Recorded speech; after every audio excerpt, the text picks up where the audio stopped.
अष्टमोऽध्यायः। अक्षरब्रह्मयोगः।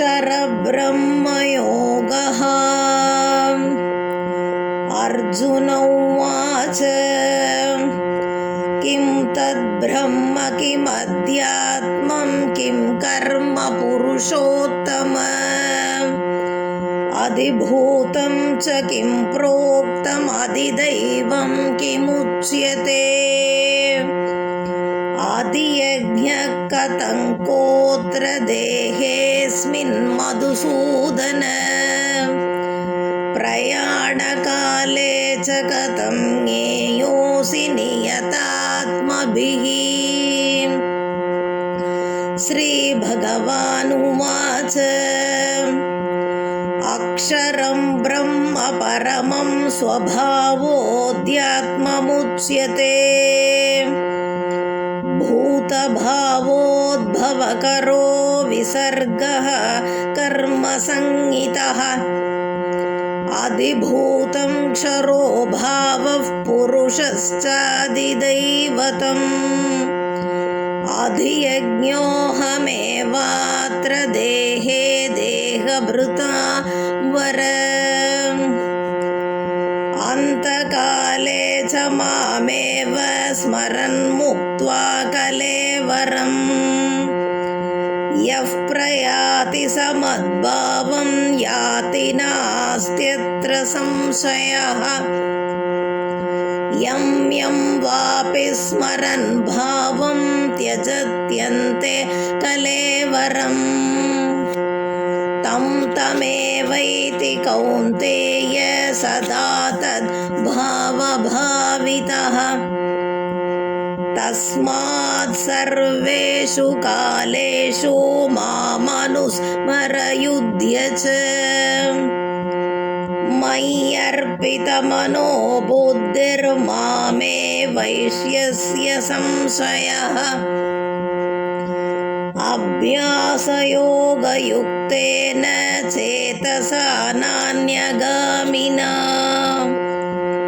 परमं पुरुषं दिव्यं याति पार्थानुचिन्तयन् कविं पुराणमनुशासितारमणोरणीयां समनुस्मरेद्यः सर्वस्य धातारमचिन्त्य रूपम् आदित्यवर्णं तमसः परस्तात् प्रयाणकाले मनसाचलेन भक्त्या युक्तो योगबलेन चैव भ्रुवोर्मध्ये प्राणमावेश्य सम्यक् सतं परं पुरुषमुपैति दिव्यम् यदक्षरं वेदविदो वदन्ति विसन्ति यद्यतयो वीतरागाः यदिच्छन्तो ब्रह्मचर्यं चरन्ति तत्ते पदं संग्रहेण प्रवक्ष्ये सर्वद्वाराणि संयम्य मनोहृदि निरुध्य च मूर्ध्न्याधायात्मानः प्राणमास्थितो योगधारणाम् ओमित्येकाक्षरं ब्रह्म व्याहरन् मामनुस्मरन् यः प्रयाति त्यजन् देहं स याति परमां गतिम् अनन्यचेताः सततं यो मां स्मरति नित्यशः तस्याहं सुलभः पार्थ नित्ययुक्तस्य योगिनः मामुपेत्य पुनर्जन्म दुःखालयमशाश्वतम्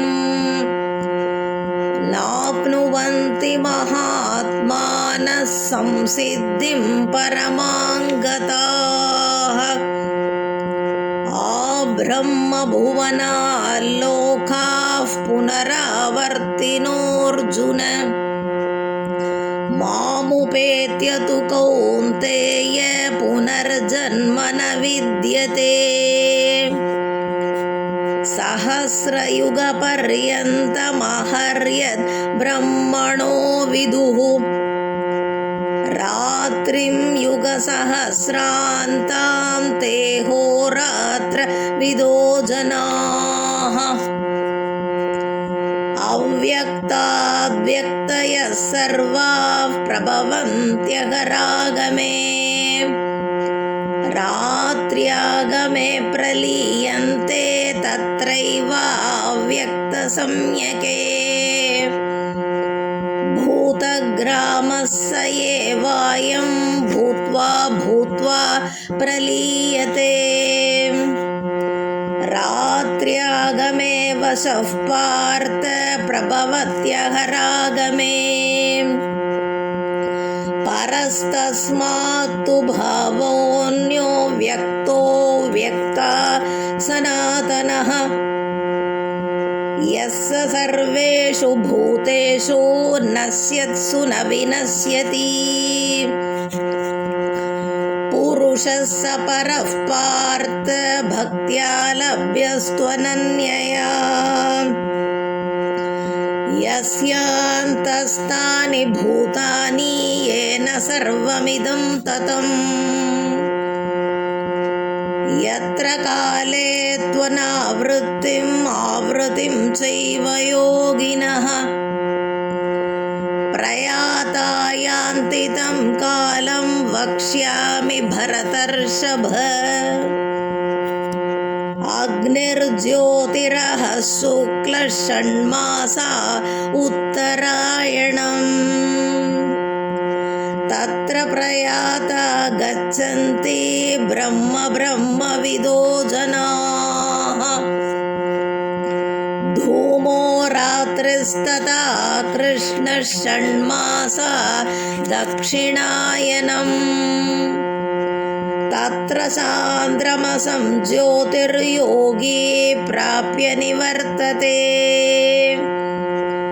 शुक्लकृष्णे गतिह्येते जगतः शाश्वते मते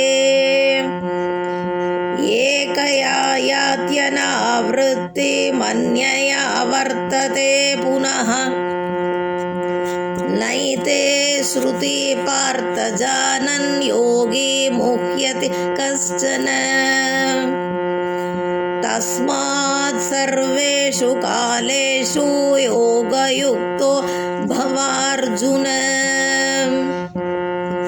वेदेषु यज्ञेषु तपस्सु चैव दानेषु यत् पुण्यफलं प्रदिष्टम् अत्येति तत्सर्वमिदं विदित्वा योगी परं स्थानमुपैति चाद्यम् इति श्रीमद्भगवद्गीतासु उपनिषत्सु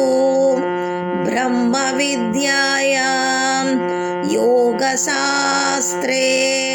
श्रीकृष्णार्जुनसंवादे अक्षरब्रह्मयोगो नाम अष्टमोऽध्यायः। श्रीकृष्णार्पणमस्तु।